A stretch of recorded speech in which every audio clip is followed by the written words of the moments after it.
கல்வியே தெய்வம். அன்னையும் தந்தையும் தெய்வம்.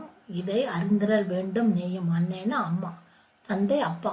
அம்மா அப்பா தான் முதல் தெய்வம். நமக்கு தேவையானதெல்லாம் வாங்கி கொடுக்காங்க. நம்ம தேவைகளை பூர்த்தி செய்வது, நல்லது எது கெட்டது எதுன்னு நமக்கு வழி நடத்தக்கூடியவங்க பெற்றவங்க. அதனால அம்மா அப்பா தான் முதல் தெய்வம். கண்ணனும் கல்வியும் தெய்வம். இதை கருத்தினில் கொள்வாய் நீயும். கண் உடல் உறுப்புகள்ல இருந்து கண்ணை மூடனா எதுவுமே தெரியாது, இருண்டாயிரும். அதை போல் படித்து ஒவ்வொருத்தரும் படிக்கணும். படிப்பு இல்லாமல் தான் எதுவுமே தெரியாமல் உட்காந்துருவாங்க. ஒவ்வொருத்தருக்கும் கல்வி இன்றியமையாதது. பொன்னையும் மண்ணையும் மிஞ்சும் அந்த புகழும் நம்மை கொஞ்சம். அந்த படிக்கிறதுனால நமக்கு என்ன கிடைக்குது?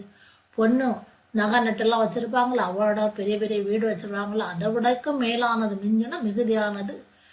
அந்த படிச்சிருச்சுன்னா அதை விட நம்ம மேலே மேலே நம்ம சம்பாதிச்சு நம்மளால் வாங்க முடியும். பொன்னையும் மண்ணையும் விட பெருசாகவும் நம்மளால் வாங்கக்கூடியது. அது மட்டும் இல்லாமல் புகழும் நம்மை கொஞ்சம். அந்த ஒரு சமுதாயத்தில் பேரோடையும் புகழோடையும் வாழும்போது மக்களுங்க சமுதாய மக்களுக்கு எல்லாருக்குமே நம்மளை பிடிக்கும். எல்லாரும் நம்மள்ட்ட அன்பாக பேசுவாங்க. அதான் புகழும் நம்மை கொஞ்சம். நன்மையும் மென்மையும் தோன்றும் நல்ல நயமது நம்மை அண்டும். நன்மைனா நல்லதுகள். நம்ம மற்றவங்களுக்கு நல்ல செயல்கள் செய்யும் போது நம்ம மென்மையான இளகிய மனதோடு எல்லாரும் நம்மள்ட்ட அன்பாக இருப்பாங்க. அது மற்றவங்களை செய்யும் போது நமக்கு அது நல்லதே நடக்கும். நல்ல நயமது நம்மை அண்டும். நாம இன்பமானது மகிழ்ச்சியானது வந்தமும் செய்யக்கூடியவங்களுக்கு சேர்ந்துக்கிட்டே இருக்கும். அன்றோன்னா நெருங்கும் சேரும். கல்வியை கற்றிட வேண்டும், அதை கசடர கற்றிட வேண்டும். பள்ளியில் போய் படிக்கணும். படிக்கும்போது ஏதாவது சந்தேகம் இருந்தால் கூட சந்தேகத்தை கேட்டு தீர்த்தணும். தெளிவாக கசடனா தெளிவாக. வல்லமை பெற்றிட வேண்டும், நல் வளமதை எட்டிட வேண்டும். வல்லமைன்னா அறிவாற்றலை கொடுக்க, நல்ல அருளை கொடுக்கக்கூடியது கல்வி தான். படிக்கும்போது படித்து முடிச்சாச்சு, நல்ல ஒரு வேலைக்கு போகிறோம். வேலைக்கு போகும்போது கை நிறைய சம்பாதிக்கும் போது அப்போ வருமானமாக பெருகிட்டே இருக்க வளம் பெருக்கிக்கிட்டே வரும். நல் வளமதை எட்டிட வேண்டும். கட்டிட யாவும் நல் கணக்கென மஞ்சள் கூடும். பள்ளியில் போய் படிக்க படிக்க நமக்கு மனதுக்குள்ளே அது கணக்கு பதிஞ்சிரும். வெற்றிகள் 1000 சேரும், புகழ் வெளிச்சமும் மேனியில் கூடும். படிக்க வேலை போய் 4 பேருக்கு உதவி செய்ய நமக்குடைய பேரோடையும் புகழோடையும் நம்மளோட வெற்றியோடையும் நல்லா வாழ முடியும். வெளிச்சமும் மேலும். அப்போ சமுதாயத்தில் எல்லாருக்கும் நம்மளை பிடிக்கும் போது நமக்குள்ளே ஒரு அழகு பிறக்கும். நம்மளாலே முடியுங்கிறது தன்னம்பிக்கையும் தைரியத்தையும் கொடுக்கும். விண்ணையும் வளர்ந்துட வைக்கும், நம்மை விடியலாக எழுந்திர வைக்கும். அறிவியல் ஆராய்ச்சி பண்ணுதாங்களா? விண்ணையும்னா வானம்.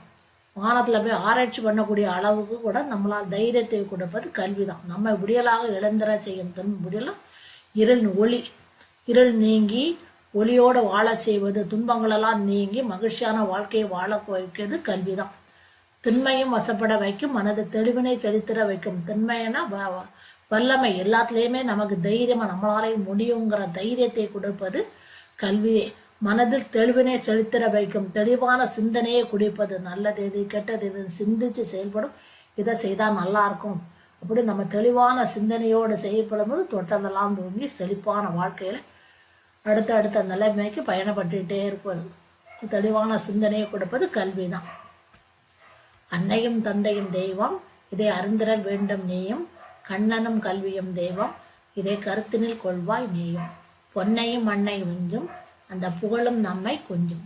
நன்மையும் மென்மையும் தோன்றும், நல்ல நயமது நம்மை அண்டும். கல்வியை கற்றிட வேண்டும், அதை கசடர கற்றிட வேண்டும். வல்லமை பெற்றிட வேண்டும், நல் வளமதை எட்டிட வேண்டும். கற்றிட யாவும் நல் கணக்கென நெஞ்சில் கூடும். வெற்றிகள் 1000 சேரும், புகழ் வெளிச்சமும் மேனியில் ஊறும். விண்ணையும் வளர்ந்திட வைக்கும், நம்மை விடியலாக எழுந்திர வைக்கும். திண்மையும் வசப்பட வைக்கும், மனது தெளிவினை செலுத்திட வைக்கும். பாரதி சுகுமாரன்.